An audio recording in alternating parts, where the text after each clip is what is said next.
What's going on, guys? Today we're going to be talking about 5 potential trades the Raptors could make to help bolster up their front court and specifically help improve some areas that we're seeing this year that they've been struggling with. So a big thing for the Toronto Raptors has been their rebounding, their defense, and their ability to protect the paint. These are a couple of things that the Raptors have really struggled with this year. We saw against Charlotte yesterday when, a guy would get an open three ball on rotations. That's from, a guy like Aaron Baines maybe being a bit slow as your starting center or protecting the rim. We see Cody Zeller get an open layup right there, right in front of the net with Kyle Lowry guarding him because there's no threat of a rim guy to block their shot. So we're going to talk about 5 potential trades the Raptors could make to help improve this part of their game.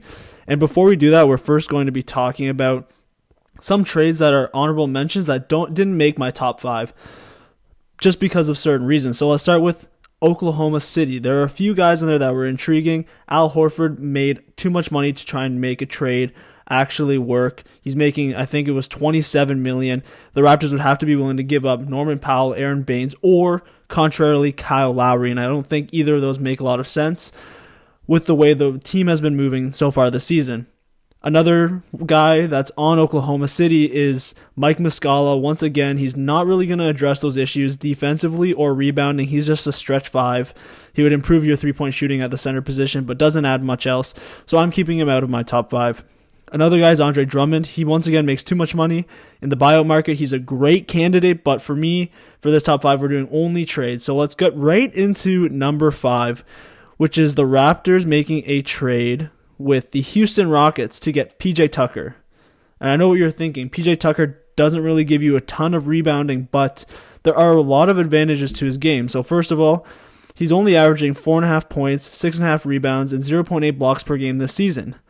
But last year, as a small L5, he averaged 6.5 rebounds per game, and he was a stretch 4, a guy that was great in switching, great in rotation. So for me, he's still a good asset that could potentially be really valuable in a playoff series, a guy that when you look at him across the court, you're like, I don't want to play against that guy because he gives you a lot of heart, he plays great defense, and the Raptors' defense has been a struggle. So I think he's a perfect modern player to add into your rotation to be the kind of guy who can help you switch and rotate off screens and also to close out guys in movement when the Raptors were seeing their ability to close out is not like it used to be in 2019. So this is something that helps address that issue. You get a guy who's active in your front court, will help you with your rebounding, doesn't address the issue of blocking your shots, but it's a small trade you can make to help stretch the floor in crunch time and also just bring another quality player onto your roster.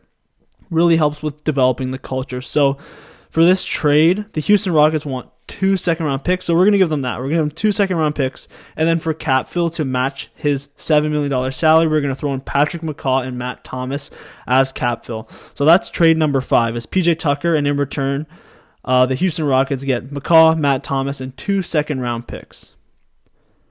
Trade number 4.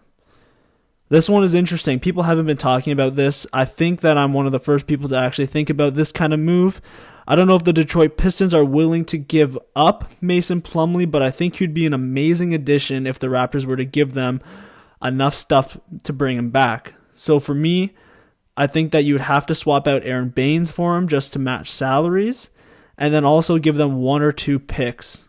So probably 2 second-rounders, and maybe that's enough to get Plumlee out of there, considering he's 31 years old. He's not a part of their long-term plans in Detroit.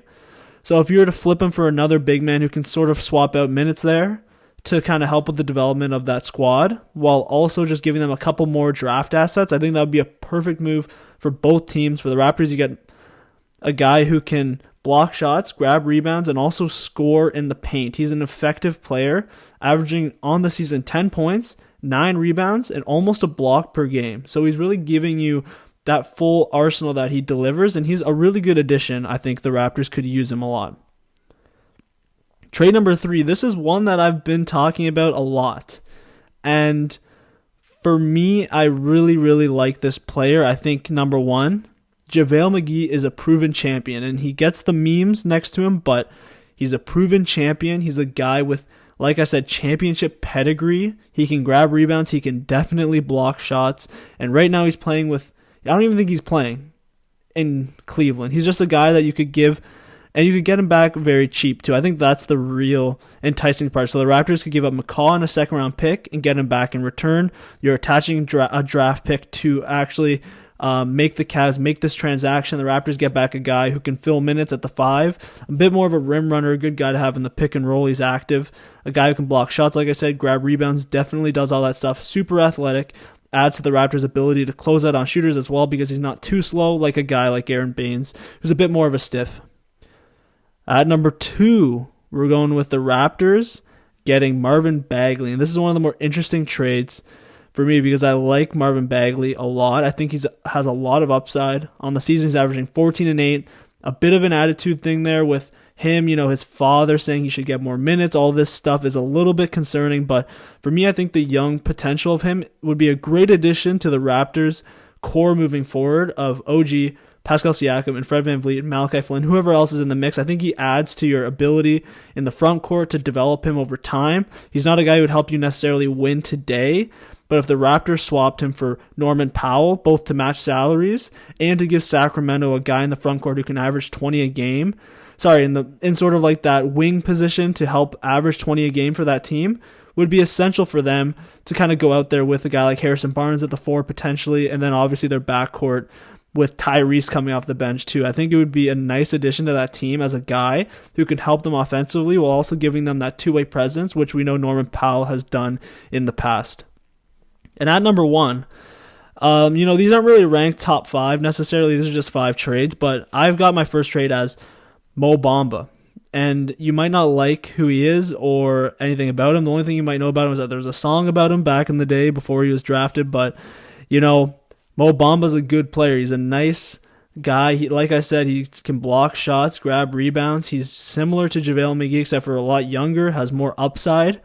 There might be a reason why Orlando isn't playing him a lot, but a lot of speculation suggests, I heard Kevin O'Connor say this of The Ringer, that maybe it's more of like a dysfunctionality thing there in Orlando that they're playing Khem Birch instead of him. So, I would like to pick him up. I think he'd be a nice guy you can get. And then the package in return is questionable because his value is sort of uncertain. It's kind of up in the air, but I give them McCaw he's in every trade except for the second one, but McCaw, Terrence Davis, and a second-round pick just because you can give them some draft assets. Orlando's going to be rebuilding again. Give them Terrence Davis, a young prospect who still a little bit raw, has a lot of turnovers, doesn't have a complete game yet, but has shown some potential, especially last season, that he can be a quality player in the NBA.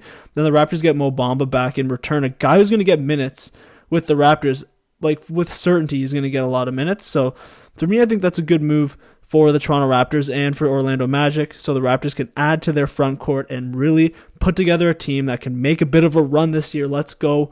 Don't give up, Raptor fans. It's been a bad week, but it is what it is. The Raptors have a lot of moving parts right now.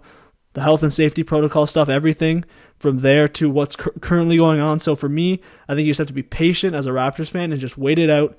Things will get better. Thank you for listening. Trade deadline is in 11 days, so hopefully Masai Ujiri makes one of these 5 moves. If he does, respect. I said it first. Thanks a lot, guys. Peace out.